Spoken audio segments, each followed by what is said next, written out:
Halo, aku mau jawab pertanyaan yang udah kalian ajuin di question box tentang Q&A SKB kemarin. Aku mau mohon maaf banget ke kalian, baru bisa jawab sekarang.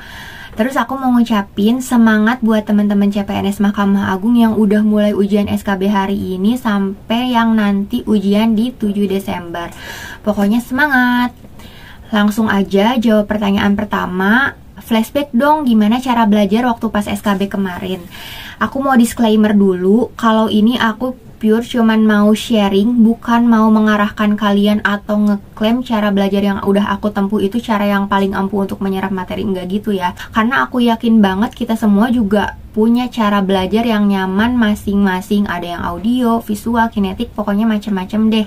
Nah, kebetulan waktu itu jarak SKB-nya lumayan panjang. Terus kondisinya aku pun lagi freelance. Jadi aku tuh menghabiskan waktu selama 4 bulan dari pagi sampai malam untuk belajar. Diseling sih, kayak ke toilet, makan, ibadah. Terus pernah juga skip 1 atau 2 hari enggak belajar sefull itu, tapi tetap belajar, baca-baca, dan latihan soal. Ritualnya, aku itu dari pagi sampai siang sekitar jam 2 itu baca materi. Aku baca materi itu merujuk ke peraturan-peraturan yang pemerintah keluarkan, modul-modul, bahan-bahannya itu udah aku share di Drive ya, jadi langsung kalian bisa akses.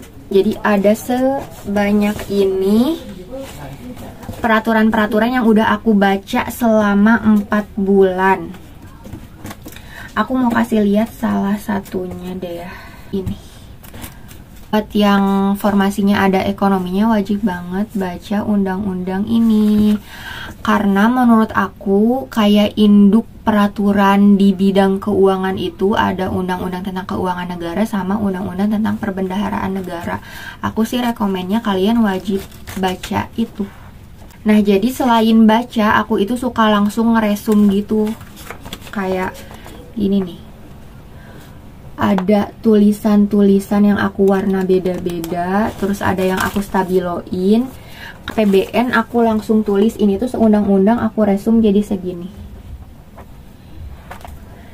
Jadi gitu, aku baca, pahami, resum, buat singkatan-singkatan aku hafal. Itu dari pagi sampai siang jam 2. Terus lanjut dari siang ke maghrib itu aku ngumpulin soal-soal. Nah, caranya itu aku suka searching di YouTube soal SKB verifikator keuangan, formasi yang aku lamar ya itu. Atau enggak langsung soal SKB ekonomi, soal SKB akuntansi, sama soal SKB jurusan yang emang ada di formasi itu. Aku juga aktif ngecek grup Telegram karena suka ada sharing-sharing soal dari teman-teman yang seformasi, baik itu dari satu instansi atau berbeda instansi. Aku tuh biasanya dicatat sih di buku kayak gini. Soalnya tuh kan pasti PG gitu ya, tapi aku nyatat di sini ya tuh soal, jawaban, terus referensinya dari jawaban itu. Dari malam sampai mau tidur itu waktunya aku latihan soal. Jadi pas pertama ngerjain soalnya itu pure nggak ngeliat sambil buka buku gitu ya. Jadi karena sambil ngetes kompetensi aku udah sampai mana. Kalau misalnya udah ngejawab hasilnya segimana, langsung kan suka ada nih jawaban-jawaban ulasannya. Langsung aku pahami, aku baca lagi. Terus misalnya hari ini nilainya 70 dari latihan soal yang itu, aku targetin besoknya aku kerjain itu harus nilainya lebih tinggi gitu. Terus sampai aku tuh bisa ngerjain 100%. Bener. Nah, itu tadi cara belajar aku dalam mempersiapkan tes SKB. Terus lanjut ke pertanyaan yang kedua, bingung mulai belajar dari mana? Kalau misalnya kalian bingung karena kisi-kisi yang terlalu general, atau misalnya setelah kalian kumpulkan bahan-bahan, ya ampun banyak banget bahan bacaannya, mana sekarang udah waktunya SKB dimulai gitu. Ya aku saranin sih kalian prioritasin dulu dari, contohnya nih, kalau peraturan-peraturan kayak ada induknya deh. Kayak itu tuh peraturan dasar, bukan peraturan pelengkap gitu. Nah, contohnya apa? Contohnya ada Undang-Undang Nomor 17 Tahun 2003 tentang Keuangan Negara. Undang ini tuh merupakan undang-undang dasar yang masih menjadi rujukan, di mana muncul berbagai peraturan-peraturan pelengkapnya. Contohnya kayak peraturan presiden nomor 71 tentang sistem akuntansi pemerintahan. Jadi ya itu tadi, aku saranin kalau misalnya kalian waktunya emang ini sekarang udah waktu-waktu pelaksanaan SKB, ya belajarnya prioritasin baca kalau peraturan dari induknya. Kalau modul yang paling ringkes atau singkat atau padat untuk menjelaskan semuanya. Terus soal-soal jangan pernah ditinggal, karena soal-soal ini sangat mempengaruhi nanti pas kalian tes. Jadi pas kalian tes, kalau misalnya kalian cuma belajar dari materi doang, ngelihat soal tuh bisa ngeblank. Jadi harus membiasakan diri banget untuk latihan soal. Lanjut ke pertanyaan ketiga. Peraturan-peraturan kan banyak, yang mana yang perlu dihafal? Jujur aku nggak bisa jawab, karena kayak ngerasa di undang-undang tuh udah penting, kayak dari bab 1 tentang pengertiannya, terus nanti biasanya ada fungsinya, tujuannya, cirinya, kayak itu tuh emang semuanya penting. Tapi gini deh, ngehafalnya itu nggak perlu yang kayak dari keuangan negara adalah kalimat pertama sampai akhirnya kalian harus benar-benar tahu. Nggak kayak gitu ya, tapi kata kuncinya aja. Yang penting dari keuangan negara tuh poinnya apa aja sih? Atau enggak, contohnya dari ngebaca undang-undang itu tuh kalian jadi nambah pengetahuan. Negara tuh ngurusin apa sih? Ngurusin 2, tentang belanja negara sama pendapatan negara.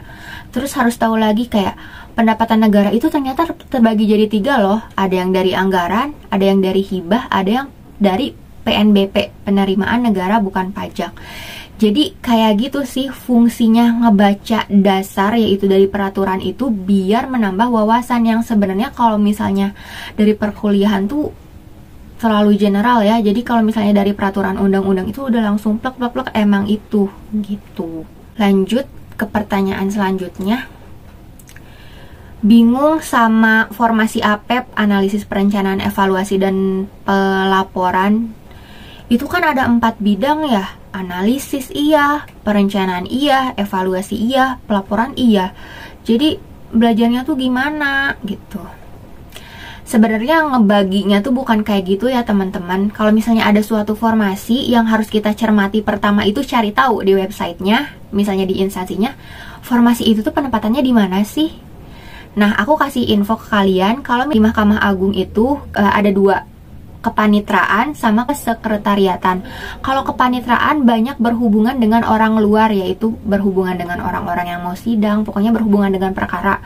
Terus kalau kesekretariatan itu orang-orang yang akan mengurusi pihak-pihak yang ada di pengadilan, yang internal sama kantor. APEP itu letaknya ada di kesekretariatan bidang PTIP. Nah, kalau selama aku kerja nih, biasanya berhubungan dengan bagian PTIP tuh kayak ada revisi anggaran, bagian PTIP yang upload atau revisi. Terus buat laporan keuangan triwulan itu susun sama PTIP. Kita cuman di bagian keuangan cuman ngasih data dukung. Terus kayak upload di web realisasi anggaran itu sama PTIP. Terus kayak perencanaan, pengadaan, dan pemeliharaan itu tuh harus berhubungan dengan bagian PTIP.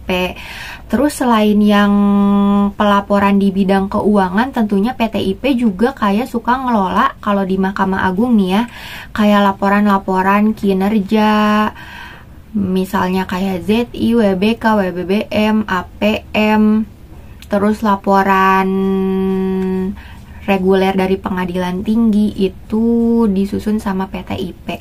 Jadi itu sekilas yang bisa aku kira-kira yang bisa jadi itu tugas APEP, karena selama ini aku berhubungan dengan PTIP terkait itu. Semangat buat teman-teman.